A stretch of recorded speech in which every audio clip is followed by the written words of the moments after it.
I'd like to continue talking for a moment about the exegesis and its influence on the practice. Please turn to images 7, 8 and 9, Flora and Patra. Just look at these as I'm talking, yeah? So these works combine Balinese wood carving. In further research for the exegesis on Bali, for example, and through feedback sessions with Monash staff, the issue of autonomy was subjected to critical scrutiny because I propose that my art's autonomousness is connected to a viable politics of beauty. I acknowledge that the practice embodied the aspects of the social, most obviously that the work intersected with Balinese culture and the painted wall was in a public setting. The impact of this for the practice was that, firstly, using cultural theory to research colonialism and art in the exegesis, and then interviewing Balinese artists, I evaluated my art ethically. A decision was made to retain works for the practice that were collaborative with Balinese woodcarver Kututsuwaka. This was on the basis that Balinese agency played a role in collaboration. A further research question then was also posed. Given the dominance of the consideration of the social in contemporary art, for example, the widespread use by artists of relational aesthetics, is the concept of autonomous, beautiful art effective politically in new scenes of the social in art? My proposition is that the autonomous nature of my work retains its political viability in new scenes of the social. I'll address this in more depth later in the presentation when I discuss the politics of my work. So just to turn to image 10 now to just show some other work and colour the presentation. I'd like to talk more now about the exegesis and the structure that was used to develop the arguments.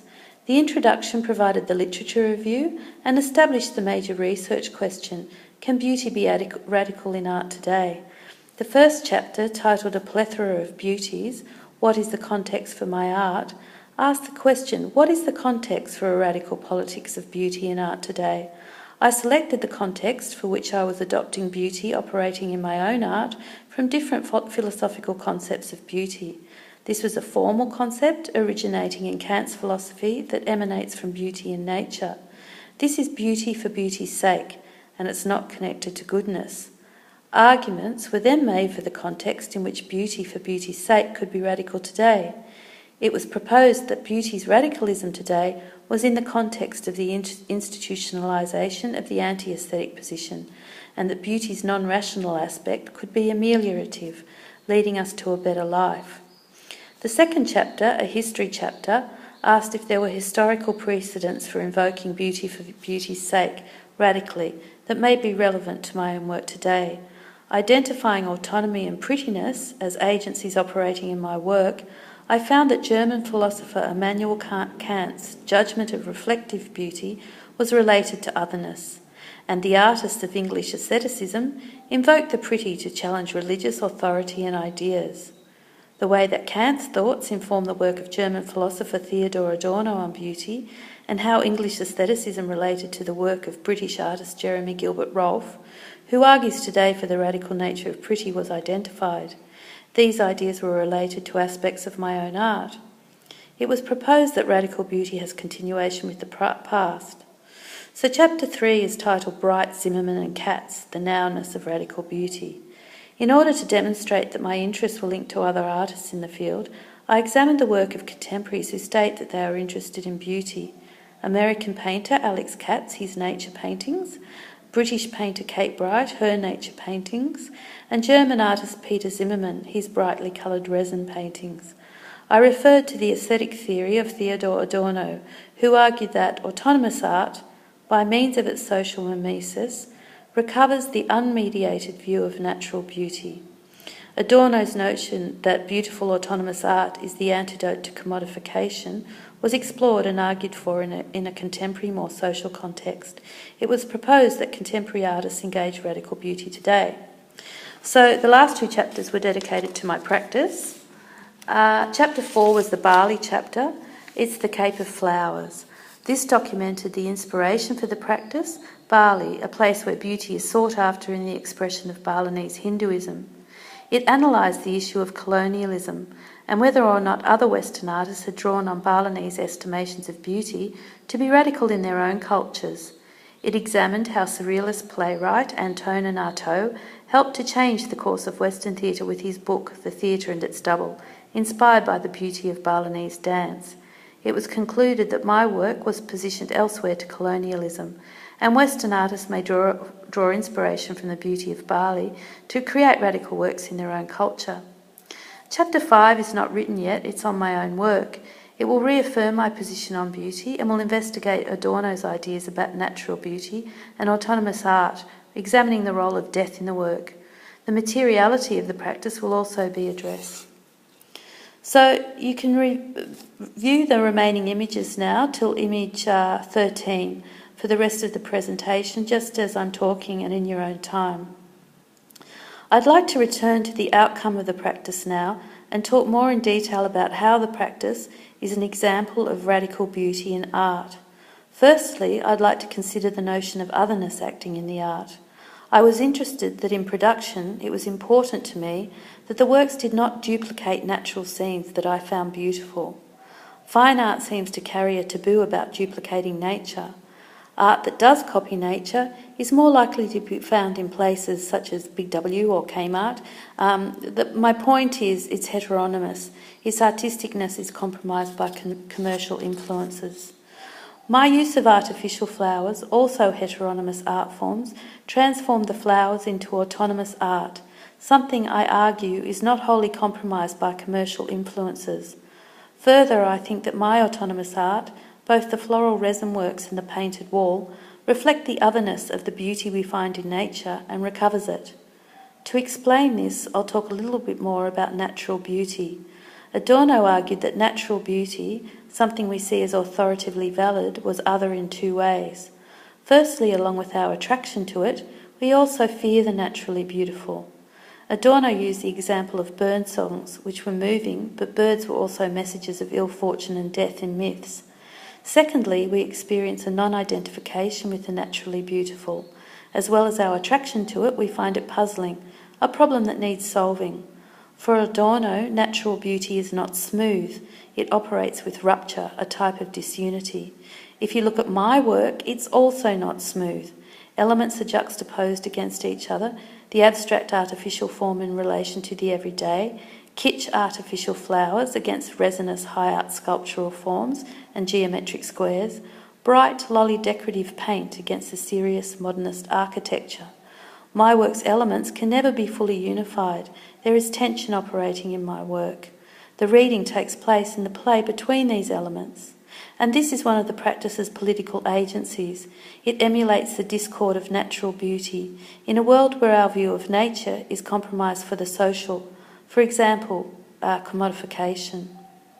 The otherness in the autonomy of my work is in excess of the heavily rationalist forces that govern society, and it recaptures a vision of natural beauty that is more unmediated.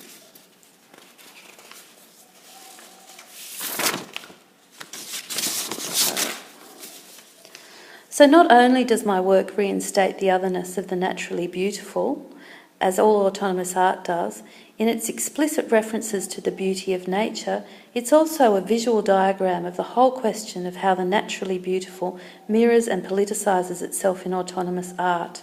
Now, I'd like to state something more because it comes up so much in criticism about beautiful and autonomous art. How could the practice, often discrete objects that are so easily saleable, be an antidote to commodification? I think that my art's social mimesis can never be fully compromised by its commercial value. I don't think that my autonomous work is an alternative to commodification, as it is bought and sold. It comes out of commodification. Adorno would say that, similar to the concept of autonomous art and the naturally beautiful, the commodity is also fetishised. All three concepts conceal their social determination. The idea that the commodity subsumes all properties of itself to exchange value, however, is a lie. If the commodity loses its use value, it loses its exchange value. Ultimately, use value is exchanged, and my art's use is uselessness via its social mimetic forms. This uselessness cannot be consumed by exchange value in the configuration of the commodity. My autonomous art, therefore, in its configuration as commodity form, also reveals contradictions in the commodity. contemporary interest in the social in art does not diminish my practice's power. Rather, my practice is a new, contemporary form of autonomous art located in new scenes of the social. It ranges from an autonomous public social artwork to discrete objects. In its useless form, it remains a valuable site for social critique. Now, I'd like to talk briefly, because we're running out of time, more about the agency of prettiness operating in the work. If we think of prettiness or attractiveness, Jeremy Gilbert Rolfe has used the example of images of fashion models.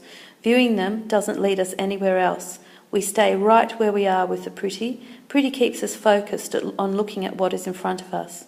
This is opposed to to witnessing the sublime, another dimension of the beautiful, which leads us to awe-inspiring thoughts, or art that incorporates goodness, for example, the humane, the heroic, or the morally good, and is called beautiful, may lead us away from what is in front of us to thoughts about goodness, a type of deferral of the sensory. If you look at my work, there is not much that takes you anywhere else. You are invited through formal composition and in using pretty or decorative objects and ideas from popular culture to look around it for the sake of doing so. I believe, then, that in this way my work utilises pretty's agency. When we see something pretty, thinking stops and bodily sensation, pleasure takes over. We live in the present with pretty, and I think that by inviting the viewer to look around my work, rather than invite the viewer to defer sensation that you might have to do if you look at an idea's work, my art puts something in rather than takes something away. We're free to live in the present, connect to bodily sensation, rather than having to think historically. My work celebrates what is in front of you. Prettiness relates to frivolity. Pretty is not serious. If you consider my coloured brickwork, for example, it is decorative, and its frivolity is only contrasted by the serious modernist architecture that the work inhabits. Critical theory in art is also nothing if not serious. Gilbert Rolfe draws attention to Derrida's ideas that the frivolous has great power because it can never be fully defined.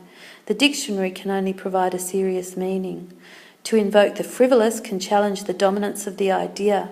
An idea-based art dominates the postmodern era. I see that my art, in its aesthetic frivolity, challenges the seriousness of the idea. It's frivolous in its bright lolly pastel colours, its decorative flowers and patterned surfaces.